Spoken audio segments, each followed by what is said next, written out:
তো আজকে যাচ্ছি আমরা আমাদের বাংলা বিভাগের তরফ থেকে ফিল্ড ওয়ার্কের জন্য। হ্যাঁ, আমি রিশা। তোমরা সকলে কেমন আছো? আশা করি ভীষণ ভালো আছো। আমাদেরকে বলা হয়েছিল 8:30টার মধ্যে কলেজে উপস্থিত থাকার জন্য, কারণ বাস 9টার দিকে ছাড়বে। তাই জন্য আমরা কলেজ সময় মতোই পৌঁছে গিয়েছিলাম। আর এদিকে উইন্ডো সিটের জন্য লড়াই, সেটা তো আলাদা ব্যাপার। উইন্ডো সিট কোনোভাবেই ছাড়া যাবে না, সে চুলের অবস্থা এরকমই হয়ে যাক না কেন। তো আমরা যাচ্ছিলাম ক্ষেত্র সমীক্ষার জন্য নকশালবাড়িতে, এবং প্রায় 1.5 ঘন্টার জার্নি করার পর আমরা সেখানে পৌঁছাই। তারপর আমাদের সকলকে দিয়ে দেওয়া হয়েছিল সকালের টিফিন। তারপর পেট পুজো করার পর আমরা রওনা দিয়ে দিই আমরা যেটার জন্য এসেছিলাম, ক্ষেত্র সমীক্ষার জন্য। বেসিক্যালি এটা আমাদের একটা প্রজেক্ট ছিল, যেটার নাম্বার আমাদের রেজাল্টে অ্যাড হবে। বাট সার্ভে চলাকালীন আমাদের তো ভীষণ গরম লাগছিল, তবে আশেপাশের ভিউগুলো এত সুন্দর ছিল যে সত্যি বলার মতন না। তারপর আমাদের সার্ভে কমপ্লিট হয়ে যায় এবং আমরা ফিরে আসি যেখানে আমরা ছিলাম। তারপর একটু রেস্ট করে এবং ফটো তুলে আমরা চলে গিয়েছিলাম লাঞ্চের জন্য।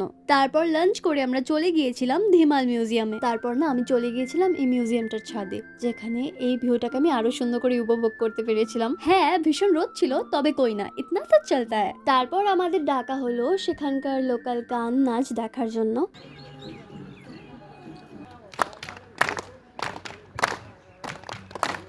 তারপর আমরা সকলে রওনা দিয়ে দিই আমাদের বাড়ির জন্য। বাই, দেখা হচ্ছে নেক্সট মিনি ব্লগে।